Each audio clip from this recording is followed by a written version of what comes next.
vamos a hacer el proceso de catabolismo y de anabolismo que están involucrados con los lípidos. Es decir, cómo los utilizamos catabólicamente para generar energía, con un metabolito que nosotros necesitamos para construir algunas cosas, y cómo los sintetizamos. ¿Cómo los destruimos y cómo los sintetizamos? ¿Tenemos la capacidad de generar lípidos? Sí. Es una capacidad poco limitada, realmente, cuando nosotros veamos que hay ciertos lípidos que debemos consumir, porque no tenemos la capacidad de fabricarlos, son muy pocos, principalmente dos, que es lo que llamamos el omega 6 y el omega 3.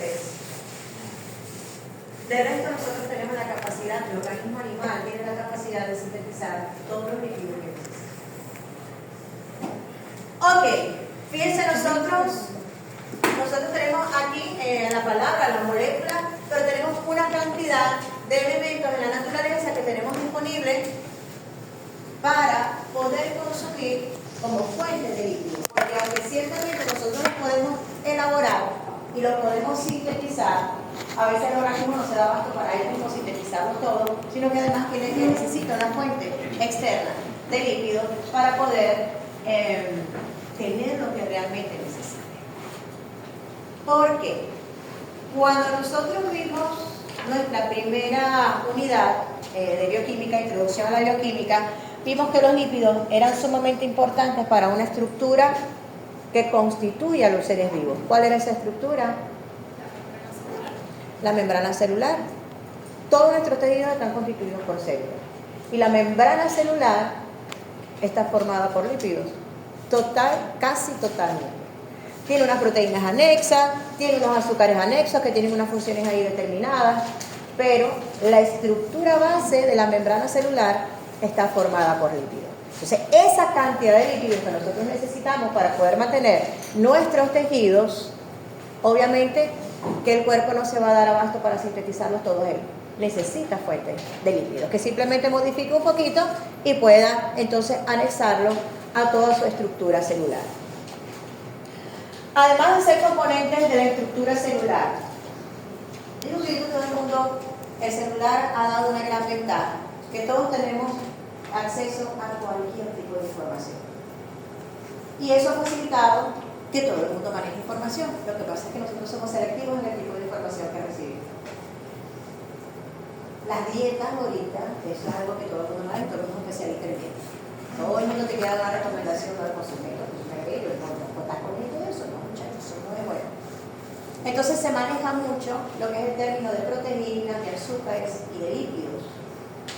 Cuando nosotros hablamos de lípidos y de las necesidades que tiene un organismo animal, además de la membrana celular, ¿en qué otras cosas participan los lípidos?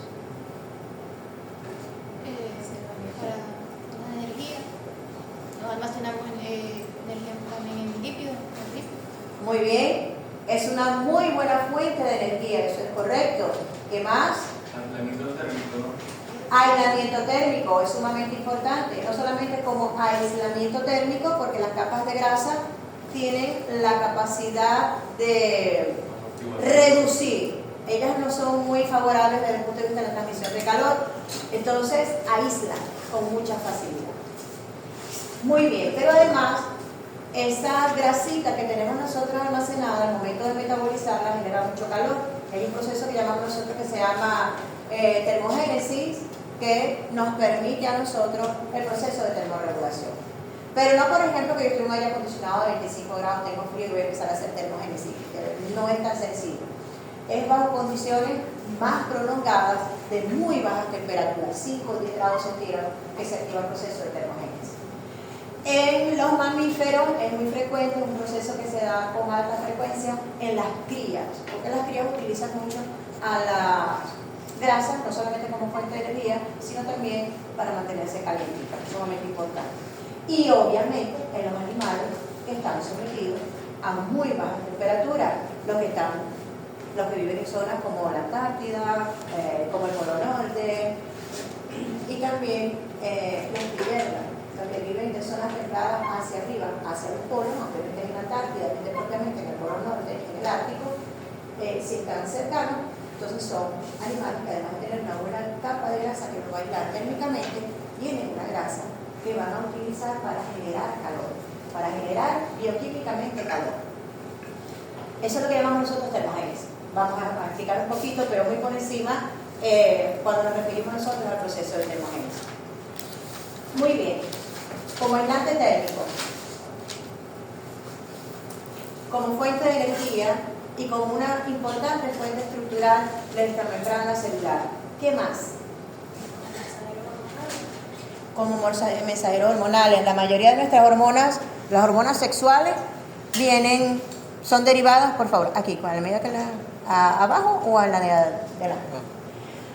La mayoría de nuestros mensajeros, muchos de nuestros mensajeros hormonales y mensajeros químicos, hay dos tipos de mensajeros químicos.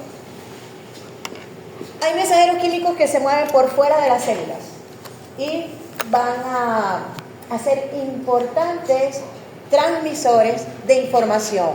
De un tejido a otro, el tejido nervioso controla muchas de nuestras funciones. ¿Cómo lo hace? Lo hace a través de neurotransmisores y a través de algunas neurohormonas que llamamos nosotros. Pero también muchas de estas hormonas de las que estamos hablando o muchos de estos mensajeros químicos que estamos hablando se sintetizan como respuesta al entorno y generan una respuesta. Para que se genere la respuesta, alguien tiene que transmitir la señal, lo que está ocurriendo. Hay mucho frío, hay mucho calor, hay una hembra por ahí cerca, proceso reproductivo. Entonces, todos esos factores ambientales llegan a nuestro sistema nervioso y a nuestras células a través de lo que llamamos nosotros mensajeros químicos. Eso lo llamamos unos mensajeros químicos que están nadando en la superficie celular. Pero tenemos mensajeros químicos internos y los lípidos son importantes desde nuestro punto de vista. Son buenos mensajeros químicos extracelulares y son buenos mensajeros químicos también a nivel intracelular. ¿Cómo responde una célula? Bueno, llega un mensajero externo que puede ser una hormona y entra a un receptor. Prende, enchufa o prende una respuesta celular. Normalmente los mensajeros, hay unos que entran y otros que no entran, sino que simplemente encienden un interruptor y ese interruptor va a generar una reacción. Muchas de esas reacciones que se generan son moléculas químicas de origen lipídico que se van a movilizar y van a activar una cantidad de procesos. Hay otras que pueden entrar directamente, por ejemplo, las hormonas esteroideas, llámese testosterona, llámese estrógenos, gracias, o progesterona. También hormonas que no son sexuales, que son hormonas que llamamos nosotros mineralocorticoides, como el cortisol, son de origen lipídico y van a generar una respuesta. Pero hay unas, como dije ahorita, unas van a ser como un proceso de interruptor y otras pueden atravesar esa membrana y van a ir directamente al núcleo y van a inducir la síntesis de muchas proteínas. Entonces son muy importantes como mensajeros hormonales también. Además, hay una estructura de la que no hemos hablado, que es sumamente importante para el organismo y sobre todo para los animales. Para las plantas lo es, pero para los animales también, que es la cera. Las ceras son importantes lípidos también, pertenecen al grupo de los lípidos.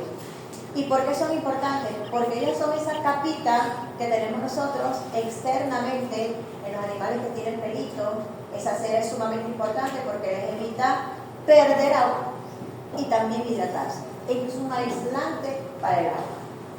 Son totalmente hidrofóbicas y no van a permitir ni la salida ni la entrada de agua. Entonces contribuye a que el cuerpo pueda permanecer con el agua, con el líquido que necesita y evita que entre líquido que no necesitamos.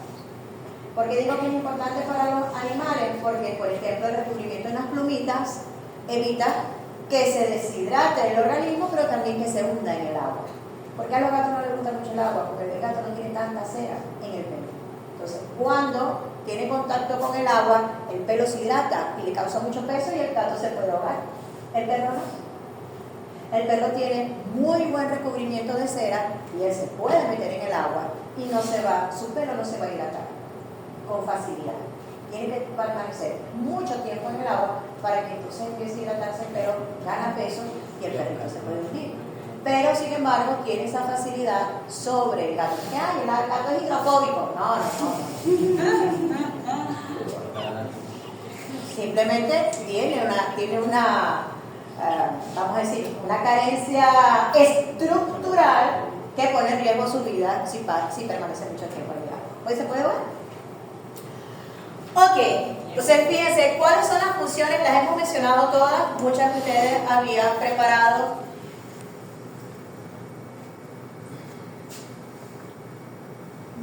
Algo decían ahorita, y fíjense que tenemos un comportamiento normalmente en el salón. Los alumnos que están adelante tienden a participar mucho, y los que están atrás tienden a perderse un poquito. Entonces, el que se quiere mover para acá adelante, que yo pues estoy acá. Entonces, ¿por qué lo digo? Porque cuando hago preguntas, normalmente me responden los de aquí de los de atrás no participan. Entonces, necesito que se involucren un poco más. Estamos a punto de terminar la materia, necesitan subir sus notas. Quienes estamos atrás, muchos de los que estamos atrás, y además para que participen un poquito más, para que se involucren un poco más con la clase. Ok. Eso vino a colación porque digo, ustedes dieron algunas de las funciones, la mayoría de las funciones me las dieron aquí adelante, atrás me participan un poquito. Ok, dentro de las funciones las tenemos aquí mencionadas. Biomoléculas, están definidos los lípidos como un gran grupo estructural, pero que tiene una particularidad que tienden a ser insolubles en agua. Fíjense que no digo hidrofóbicos, porque no todos son hidrofóbicos. Eso lo vamos a ir aclarando en la medida que vamos viendo la estructura. Pero tienden a ser insolubles en agua. Y son solubles en solventes que llamamos solventes orgánicos. Pero hay solventes orgánicos ante los cuales son mucho más solubles que en otros. Por ejemplo, un solvente orgánico es el alcohol. Pero ellos no son tan solubles en alcohol. Son más solubles en benceno. Incluso la acetona es mejor que el alcohol para disolverlos. Pero normalmente en un sistema acuoso ellos no son de fácil disolución. Tienen que incorporar una molécula anfipática, que ya nosotros debemos saber que es una molécula anfipática, para que ellos realmente puedan fluir en el agua. Tienen muchas funciones, como mencionamos ahorita. Biomoléculas de almacenamiento con mayor potencial energético, tienen mayor potencial energético que los azúcares. ¿Por qué? Porque están mucho más reducidos. Estos son conceptos que estamos manejando desde el principio. ¿Qué significa que están más reducidos? Tienen mucho más hidrógeno. Tienen más hidrógeno que oxígeno.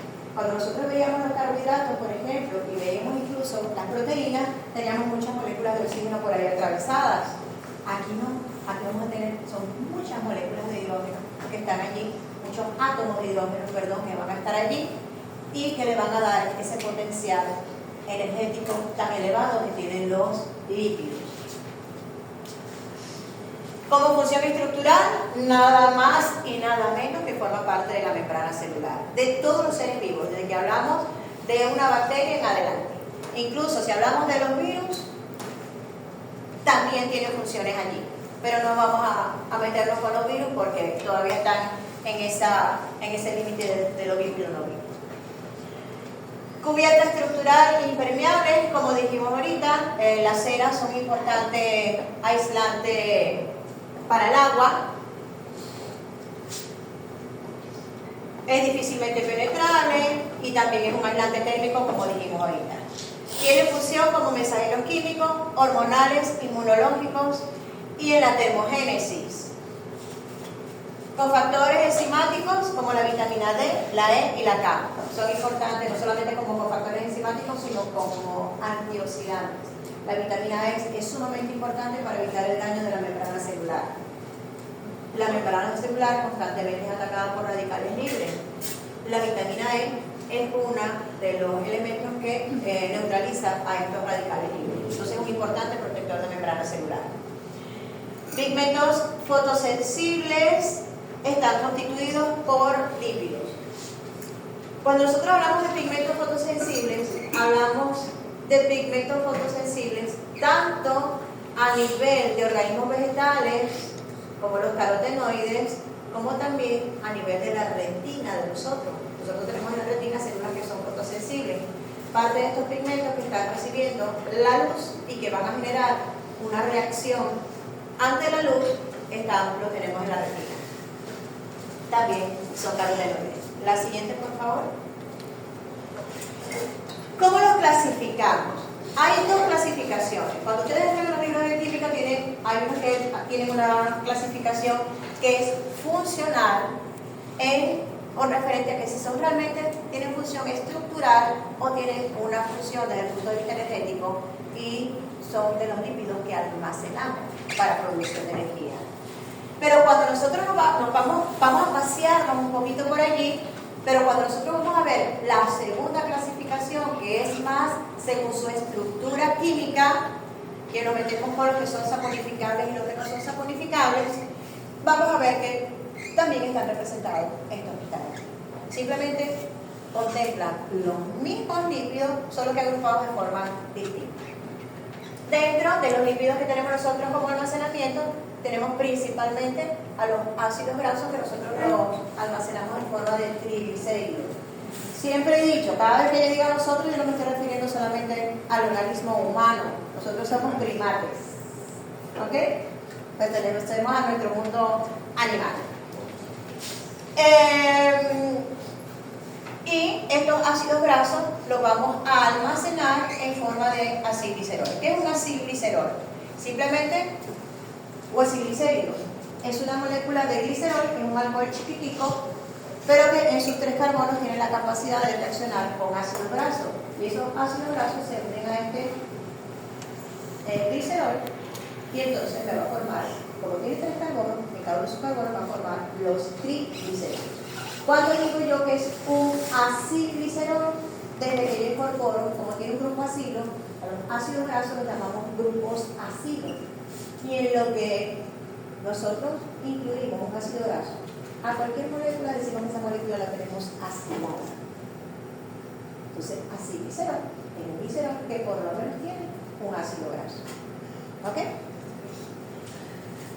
Dentro de los lípidos estructurales están los lípidos que son complejos. ¿Por qué? Porque ellos están unidos a otra cosa que no es un ácido graso, que no es un lípido, que le va a dar la capacidad a ese ácido graso de poder reaccionar con otras cosas. A ese ácido graso.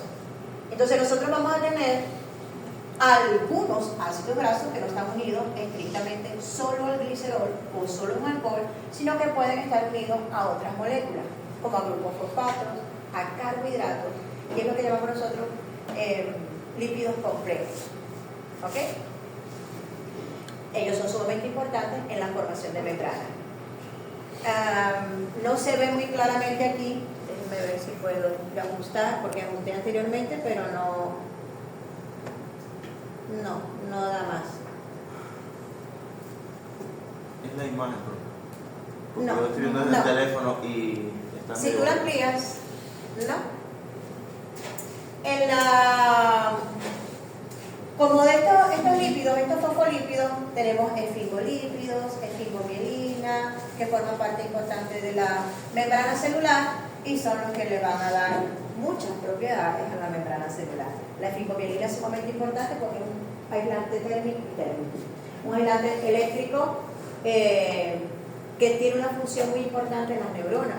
Es lo que realmente me va a formar lo que llamamos nosotros la vaina de mielina, y ese aislante térmico, yo insisto, ese aislante eléctrico es sumamente importante para que el impulso nervioso pueda viajar mucho más rápido, es decir, no tenga interferencias.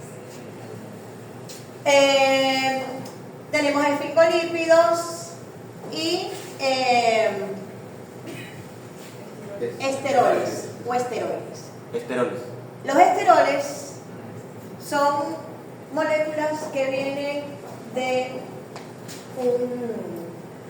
un orden, vamos a decir, una estructura o una molécula que tiene muy mala fama, que es el colesterol. Le hemos dado una muy mala fama al colesterol porque se le ha atribuido al colesterol la formación de ateromas en los vasitos sanguíneos. ¿Ustedes saben qué son ateromas? Los ateromas son complejos donde se van acumulando moléculas y en los vasos sanguíneos, como los vasos sanguíneos son muy pequeñitos, Entonces van a tapar el flujo sanguíneo. ¿Ok? Esos ateromas hace mucho tiempo se pensaban que eran principalmente grasas que se quedaban atrapadas allí, en los vasitos. Actualmente se sabe que los ateromas están siendo iniciados principalmente por acumulación de azúcar en sangre. ¿Por qué? Porque el azúcar tiende a glicolizar las moléculas a nivel sanguíneo. ¿Qué quiere decir? Que las moléculas que tenemos nosotros rodando por la sangre, que son muchísimas, todos los factores de coagulación, factores antigénicos, van a incorporar moléculas de glucosa. Y esas moléculas de glucosa son muy reactivas, porque parece que la glucosa tiene OH por todas partes. Entonces, con todo el mundo va a reaccionar, entonces van a formar complejos grandes, y son los que inician la formación de los ateromas. Eso es una información que se está dando actualmente, porque además, en los estudios que publicaron, los primeros estudios que publicaron, donde le echaban la culpa al colesterol y al LDL de la formación de los ateromas, es un artículo que ya se ha demostrado, pero no se ha divulgado tanto, que estuvo manipulado. Entonces los resultados son muy sesgados y no son reales. Y en base a eso, o sea, tenemos años trabajando en la medicina. Actualmente eso se está descartando, se está dando a conocer y hemos liberado de culpa al LDL y al colesterol de la formación de los ateromas. Participan, sí, pero no son los iniciadores, porque dentro de las moléculas que están en sangre, realmente nosotros tenemos el VLDL, que es una molécula un poquito grande, ya lo vamos a ver. Es como una gotica que va viajando por la sangre, pero quienes inician el proceso de la formación de ateromas es el azúcar elevado de sangre. ¿Ok? Todos estos elementos glicosilados. Entonces, el colesterol es un precursor sumamente importante de quién nombramos ahorita, de las hormonas que utilizamos nosotros, tanto desde el punto de vista metabólico, como el cortisol, o desde el punto de vista hormonal reproductivo, la testosterona, la progesterona, el estradiol, vienen del colesterol, es precursor del colesterol. Pero además nosotros a nivel de membrana celular, el colesterol también sigue siendo sumamente importante, porque forma parte de la estructura de nuestra membrana celular. Y tiene la propiedad de dar, de cierta forma, depende de cómo se encuentre químicamente, le va a dar rigidez o no a esa membrana celular. Y cuando nosotros necesitamos modificar la rigidez de esa membrana celular, depende del entorno donde vivamos. Si vivimos en entornos muy fríos, nuestra membrana tiene que garantizar cierta fluidez y cierta resistencia para evitar congelación. No es igual la constitución de la membrana de organismos que viven en entornos más tropicales, más calientes. Ok, entonces, estos esteroles son importantes. Consumir colesterol es sumamente importante porque le va a garantizar una salud reproductiva sana. Pero no significa que usted todos los días se va a comer 3 kilos de chicharrón. Cualquier exceso es importante, pero no eliminarlos. ¿Por qué? Porque empezamos, fue tan grave este asunto de darle a nosotros la mala fama al colesterol que la gente empezó a eliminar el colesterol de la dieta. Y no debe. ¿Ok? Sin embargo, nosotros podemos sintetizar colesterol. A partir de la acetilcoenzima A, nosotros podemos sintetizar colesterol. Pero fíjense todo lo que estamos diciendo. Es una parte estructuralmente importante de la membrana. No tenemos la capacidad para generar todo el colesterol que realmente necesitamos. ¿Ok? La siguiente. Gracias. Desde el punto de vista químico, nosotros tenemos una clasificación que llamamos una clasificación estructural. Y esa clasificación estructural hablamos de lípidos saponificables y no saponificables. ¿Qué significa saponificación? Saponificación es un proceso simplemente por el que sometemos a los lípidos a contacto con lo que llamamos nosotros sosa cáustica o un hidróxido de sodio fuerte. Y el hidróxido de sodio es muy reactivo y tiende a disociar a algunos tipos de lípidos. Depende de la constitución y otros no. Si esos lípidos están formados por ácidos grasos, son ésteres de ácidos grasos, lo que son, vamos a decir, cuando lo metemos a reaccionar con el hidróxido de sodio, ellos se van a separar, se van a liberar. Eso es lo que llamamos nosotros saponificables. Y no saponificables son aquellos que están constituidos, como por ejemplo por el colesterol o los eicosanoides que llamamos nosotros, que no le paran, no reaccionan con el hidróxido de sodio y no hay un proceso de disociación. Entonces tenemos los saponificables y los no saponificables. Los saponificables están constituidos principalmente por ácido graso, unido a un glicerol o a un alcohol. Si está unido a un alcohol, le llamamos cera. Un alcohol grande de cadena larga, lo llamamos cera. Si son alcoholes pequeñitos como el glicerol, lo llamamos aciglicerol. Y en los no saponificables, como dije ahorita, ellos no van a reaccionar, no están formados por ácidos grasos. Están formados por lípidos que llamamos nosotros de origen isoprenoides. El isoprenoide es una estructura de 5 carbonos que las repeticiones de ellas van a formar distintos tipos de lípidos. Y esos lípidos los llamamos nosotros lípidos isoprenoides. La siguiente, dentro de estos lípidos saponificables, que están formados por ácidos grasos, llamamos simple a los que están formados solo y exclusivamente por el alcohol, ya sea chiquito como el glicerol o un alcohol muy grande, y ácido graso, salud. Y los que tienen otro elemento adicional a ellos, que puede ser un grupo fosfato, como dijimos ahorita, o 2 fosfatos, o 3 fosfatos, o pueden tener también incluidos otras estructuras alcohólicas, o pueden tener aminas, o pueden tener también azúcares que mencionamos ahorita, entonces los llamamos complejos. ¿Por qué? Porque tienen otro elemento de naturaleza no lipídica que está unido a ellos. Pero como tienen ácido graso, se disocian al momento de hacerlo reaccionar con hidróxido de sodio. La siguiente, por favor. Ahí, vamos un momentico atrás. Yo le hablé de la estructura y no se la señalé. Fíjense, nosotros podemos ver que los ácidos grasos están dibujados o expresados, fíjense, como una estructura en zigzag. ¿Qué quiere decir esta estructura en zigzag? Cada vez que yo hago un ángulo, es decir, cada vez que tengo un vértice o ángulo que llamamos nosotros aquí, que es este doblez que sufre la molécula, que tiene la molécula, cada angulito de eso, cada piquito de esa pirámide me está señalando que ahí hay un carbono. ¿Qué quiere decir eso? Que esto es una larga cadena de carbono. Esto es un carbono, esto es un carbono, carbono, carbono, carbono, carbono, carbono, carbono, carbono, carbono, carbono, carbono, carbono, carbono, y así sucesivamente. Estas largas cadenas de carbono que tienen por un extremo, en este caso, un grupo carboxílico, lo llamamos nosotros ácido graso. Es la estructura base. Si yo no considero estas estructuras que están aquí, que son cíclicas, una estructura base de un ácido graso tiene un grupo metilo aquí, hablando de uno sencillito, y de este lado un grupo carboxílico. Eso es un ácido graso. Este tiene una estructura un poquito más compleja. Y este que está aquí es la estructura icosanoide, el isopreno, que es esta estructurita que nosotros tenemos aquí. Esta es la base del isopreno. Si yo repito este isopreno, en algunos momentos me va a formar estructuras cíclicas o estructuras semicíclicas o estructuras lineales. Pero cuando yo tengo esta estructura repetida, entonces hablamos de isoprenoides. Y ya vamos a ver que puede ser de estas estructuras que se repiten, pueden ser icosanoides, terpenoides o esteroides, dependiendo si son lineales o me originan estructuras cíclicas. La siguiente. Ok, dentro de los...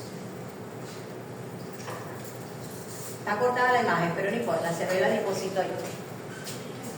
Cuando nosotros hablamos de los lípidos, según su función, y hablamos de lípidos de almacenamiento, nosotros hablamos de los ácidos grasos y dijimos que lo almacenábamos como triacilgliceroles. Quiere decir que va a tener la molécula de glicerol saturadita con ácidos grasos. Esos ácidos grasos, esos triacilgliceroles, nosotros los almacenamos no en todas nuestras células. Nosotros tenemos células especializadas para almacenar. O se quedan en el hígado o van a formar parte de los adipocitos. ¿Ok?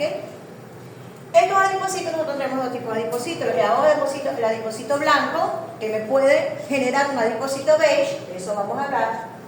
Y tengo mi adipocito marrón. Esto lo debieron ver ustedes en histología. ¿Lo vieron en histología, sí o no?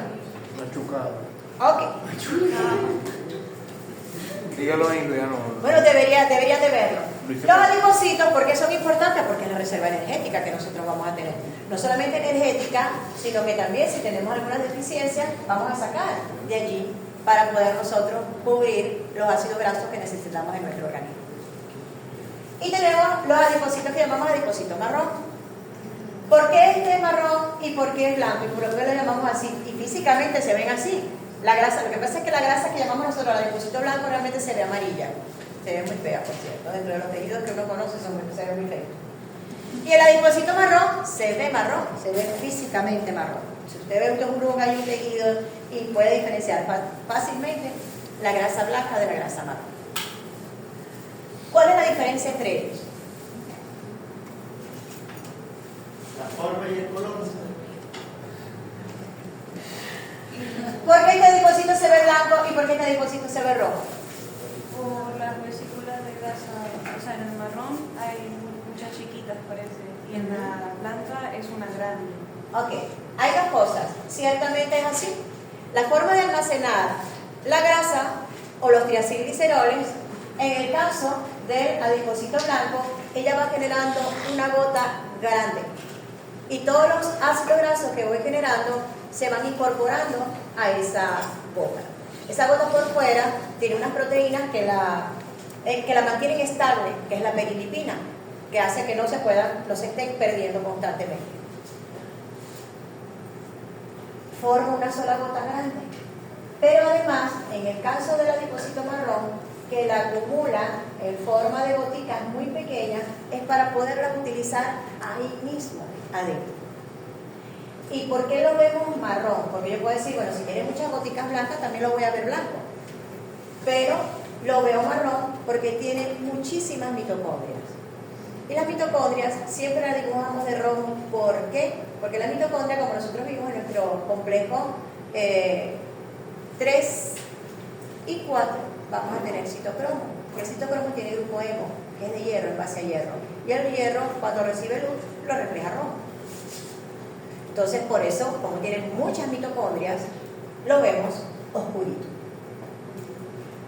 ¿Qué hace que él tenga una función completamente distinta a la del blanco? La D es almacenar para darle al cuerpo, al organismo cuando necesite, al organismo animal cuando necesite, pueda disponer de ácidos grasos.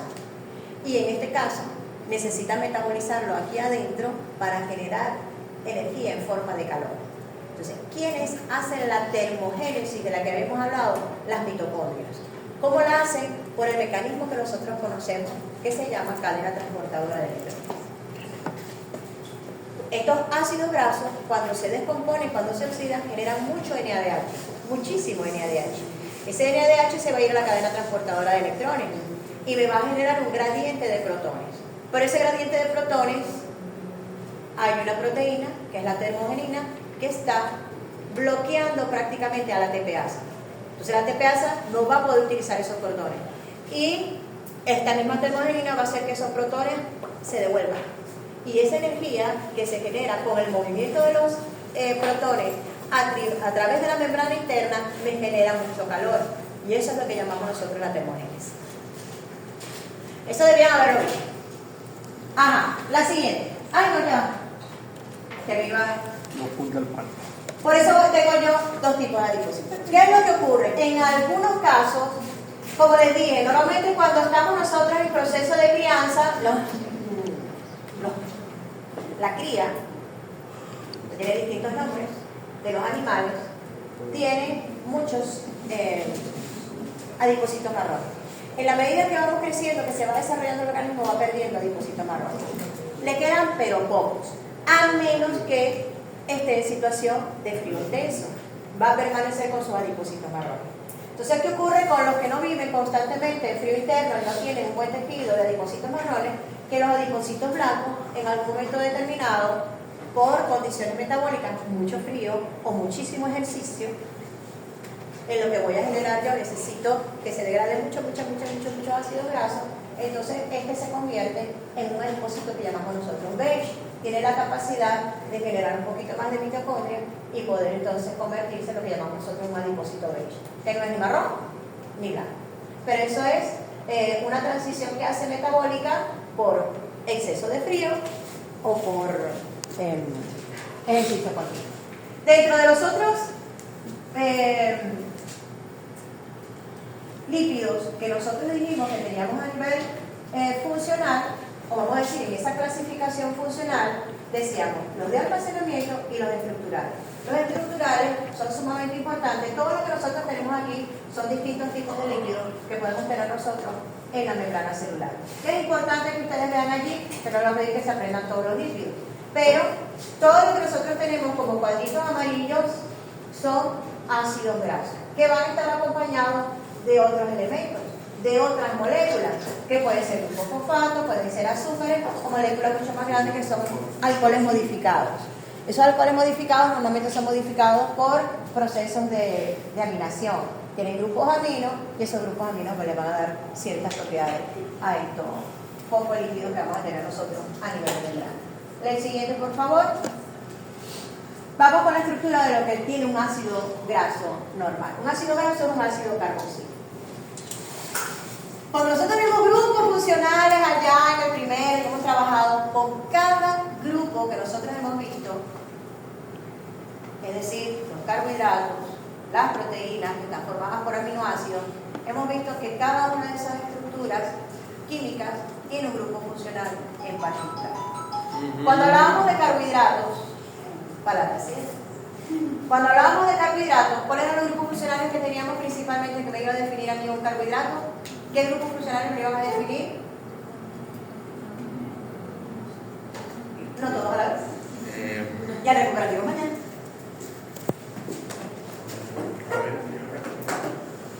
Lo voy a hacer la lista. ¿Qué grupo funcional define los carbohidratos? Glucomilo, glucocarboxilo, átomo de hidrógeno y El grupo amino es característico de los carbohidratos. Esa es la proteína. El aldehído de la cetona. Ajá, nuestro famoso carbonilo, que podría estar o como cetona o como aldehído. ¿Y qué definía una proteína? ¿Qué definía una proteína? Los aminoácidos, ok. ¿Y qué estructura particular tiene un aminoácido? Tiene un grupo amino y un grupo carboxílico. Todos. ¿Ok? Y un hidrógeno. ¿A este grupo qué lo va a definir? A los ácidos grasos los va a definir como grupo funcional un carboxilo terminal.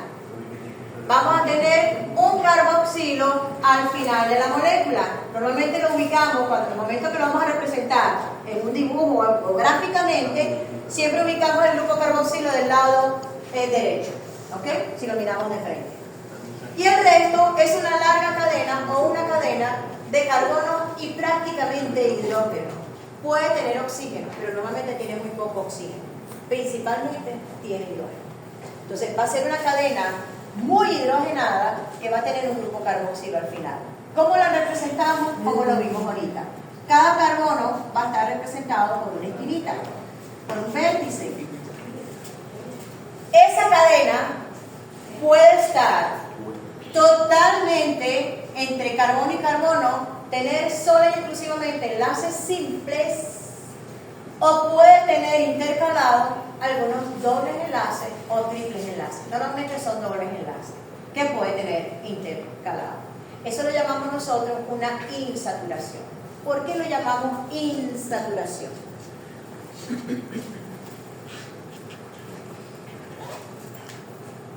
Miren, los exámenes se confunden mucho. Uno saturado, uno insaturado.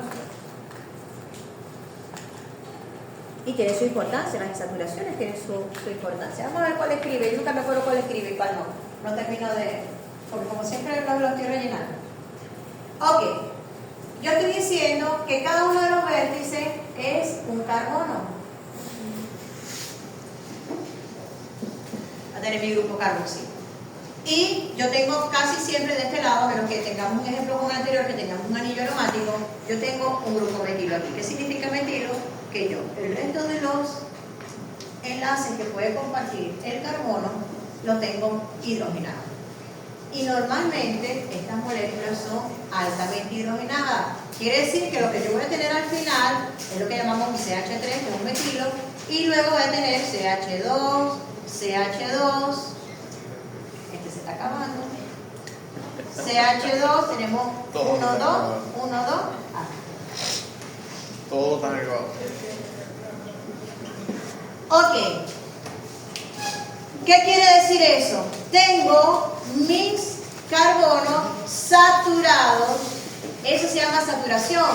Todos los enlaces los está compartiendo con un elemento diferente o igual, pero lo está compartiendo todos. En el momento que yo quito un hidrógeno y le introduzco un doble enlace, ya estos carbonos no están saturados, dejan de estar saturados por el doble enlace. No tiene hidrógeno allí. Voy a hacer una pregunta.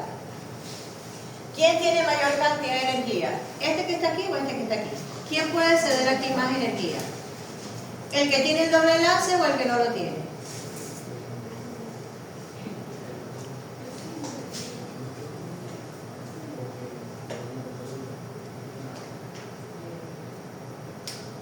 Y así yo vi si entendieron o no entendieron la parte de termodinámica, de los procesos de oxidorreducción. ¿Quién tiene mayor cantidad de energía? ¿Este que está aquí o este que está aquí? ¿O quién puede ceder mayor cantidad de energía? ¿Este que está aquí o este que está aquí? El primero, porque tiene más hidrógeno para hacer eso. ¿Cuál tiene más hidrógeno para ceder? ¿Este o este? El de los enlaces simples. Porque aquí yo le estoy quitando dos hidrógenos. ¿Ok? ¿Qué facilidad me da además? ¿O qué cosa buena tiene las moléculas que tienen dobles enlaces? Que normalmente estos dobles enlaces me generan un plegamiento en la molécula. Y ese plegamiento en la molécula le da cierta versatilidad. Estas tienden a ser lineales, totalmente lineales, rectas. Y eso le va a dar otra propiedad. Pero ella energéticamente es más favorable. Yo voy a obtener más energía de un ácido graso saturado que de un insaturado del mismo tamaño. Porque si este tiene 20 carbonos y este tiene 5, obviamente que este le va a dar mucho más energía. ¿Ok? Lo que llamo insaturación, entonces, es obviamente que no está cargadito este carbono con otros átomos, sino que tiene estos enlaces que están compartiendo entre uno y otro y no lo están compartiendo con otra molécula. Que me satura el carbono. En lo que yo le quito el otro átomo que tenía acá y tiene que generar el doble enlace porque no le queda con quién compartirlo, lo comparte con el que tiene al lado. Entonces se genera la insaturación. Entonces, ¿qué llamamos nosotros un ácido graso insaturado? El que tiene dobles enlaces. ¿Cuál es el saturado? El que no tiene doble enlace por ninguna parte. Si tiene una sola insaturación, lo llamamos monoinsaturado. Y si tiene más de una insaturación, lo llamamos poliinsaturado. Ya vamos a ver cuál es la ventaja. ¿Qué debemos saber o conocer estructuralmente de los ácidos grasos? Que ellos normalmente, como en todas las moléculas que nosotros hemos visto, se empieza a cuantificar. Lo hablamos en el azúcar, de eso no hablamos en las proteínas, porque no era tan importante. Empezamos a rotular los carbonos a partir de mi grupo funcional. Este es mi grupo funcional. Entonces este va a ser el carbono 1, el carbono 2, el carbono 3 y así sucesivamente. ¿Qué ocurre? Normalmente en química, en los ácidos grasos, los rotulamos como en el alfabeto griego: alfa, beta, delta, gamma y así sucesivamente.